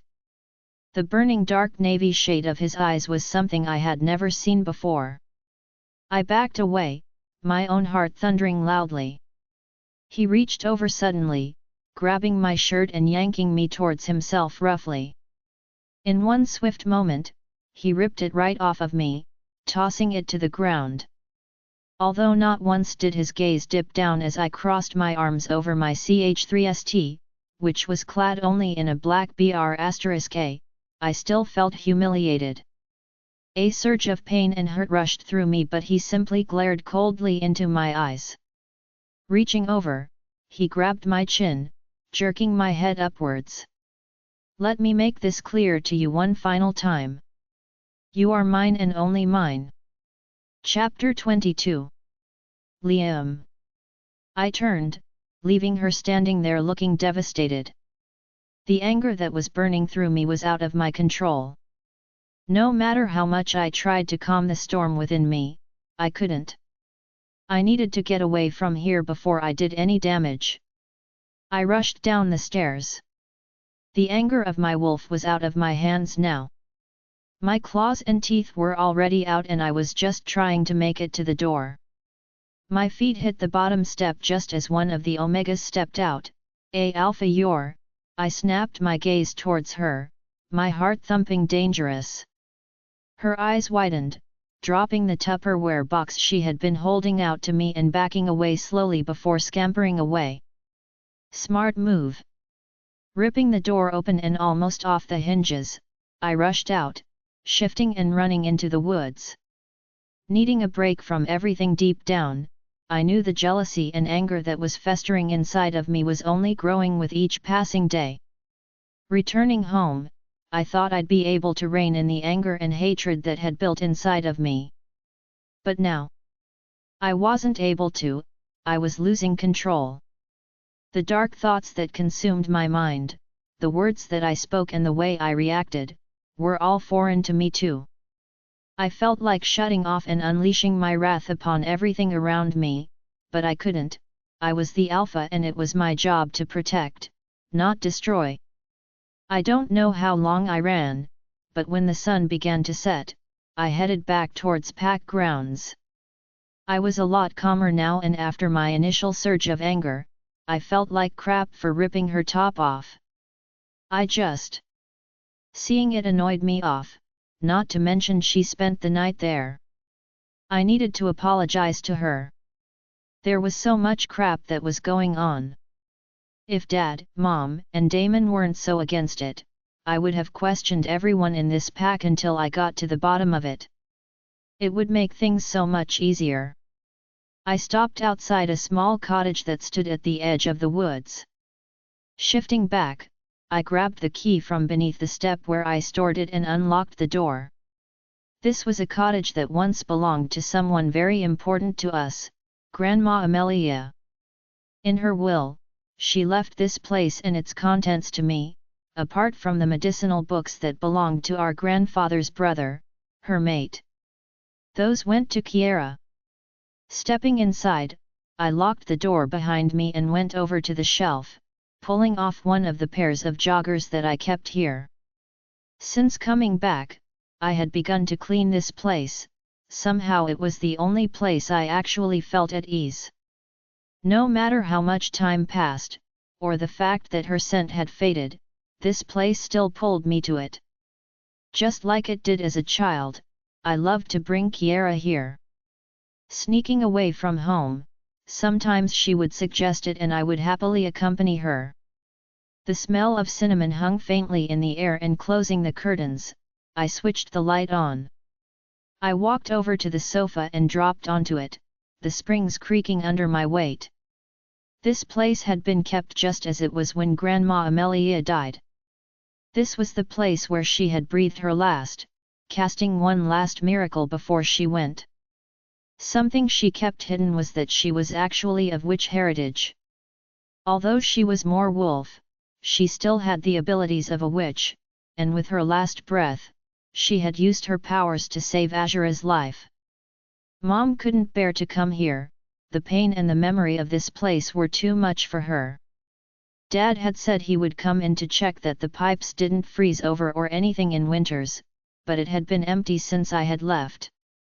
Looking around, I scanned the shelves of books and other bits and bobs. Grandma Amelia's voice rang in my head like a distant song. "Come on, Liam. Now don't be a silly oaf. Sit down. I'll put on some tea. Boys. Can't do one thing right. No, I can't, and even when I try, I can't accept this situation. Weren't you the one who had the solution to everything? Weren't you the one who knew what to do?" I looked out at the room, almost as if I was hoping she'd give me an answer. I was always the silent one. I never wanted to cause trouble because I knew Mom and Dad were worried about Kiera due to her injury and night blindness. I didn't want to be a burden on them. Standing up, I walked over to the shelf, remembering how she'd play games with us, read us stories, read her cards. I always felt there was more to her stories, to everything. Grandma Amelia always seemed to know stuff. She always held a mystery about her that we would never truly ever know the extent of. But that was just the type of person she was. I took out a book, remembering her reading this very book to us on Halloween when we were 10. I smiled slightly, placed it back on the shelf and walked along the rows slowly. I frowned. Spotting a black box, I remembered this. These were her cards. I took the box down and opening it, took out the deck of cards. Walking over to the small table, I tossed the empty box onto it and turned the cards over, spreading them across the table. I remember her reading these for me and Kia. No matter what cards I picked, there was one card that I always drew last each of the 3 times she ever read them. After that, she refused to play this game with us. I moved the cards around, searching for that one card. Frowning, I realized it wasn't here. That was odd. I picked up the box, but it was empty. It wasn't like Grandma to misplace things. I stood up staring at the shelf. It had got to be here. I began to search around everywhere, the strong urge to find it overcoming me. Soon I had begun to take every book off the shelf, shaking the pages, just in case it was in there. An hour passed and I was almost done with the entire bookshelf, but no sign of the card. Where was it? Another few books and I was on the last one, but that card was nowhere to be found. Did it maybe slip under? I placed another book down before looking at the shelf. It was large, made of solid oak. You could see that the bottom shelf was at least 5 inches off the ground, but there was no panel I could take off. Slowly I tried to move the shelf, cursing when I realized it was bolted to the wall. Great! Going over to the kitchen, I searched around until I found the toolbox Grandma Amy kept. Taking out what I needed, I returned to the shelf and began to undo the bolts that held it to the wall.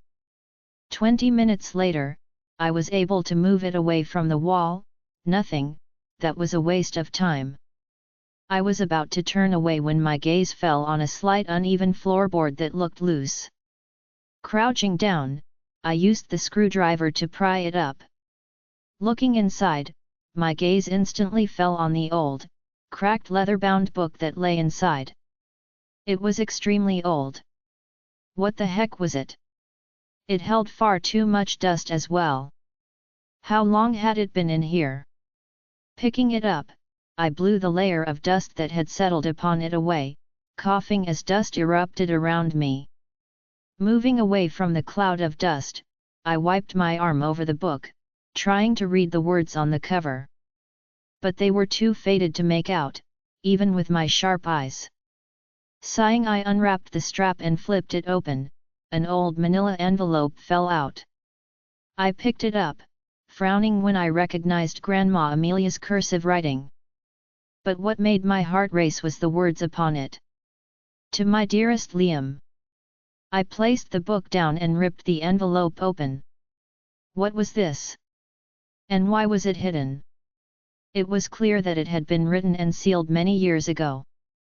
There were 2 things inside. One was a small square of paper with the words written by Grandma Amelia. The future is still undecided, you are in control of your destiny. But it was the second item that was making my heart beat even faster.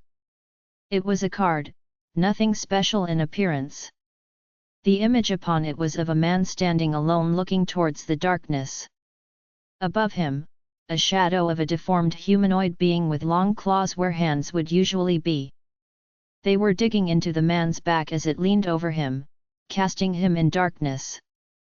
Now that I looked closer, I could see there were people on the ground grasping onto man's legs in desperation. Each face that you could make out looked anguished and in pain. But from his posture, you could tell he was disgusted by them. The card that I would always draw on all 3 occasions, but she refused to tell me what it truly meant. My heart was thudding as I stared at both items. What was the meaning of this? Frowning, I placed both items down. I needed to find out what that card was depicting. I looked down at the book, my brows furrowing at the words that were written in calligraphy that was clearly from long ago. The heading glaring back at me filled me with unease and curiosity. Or if you want to pay for more such audiobooks, you can send us a request in a private Facebook group, or join us on WhatsApp, a link is given in the video description. The rest of the audiobooks will be uploaded in the next episode. Join us on Patreon to listen to more unlimited audiobooks.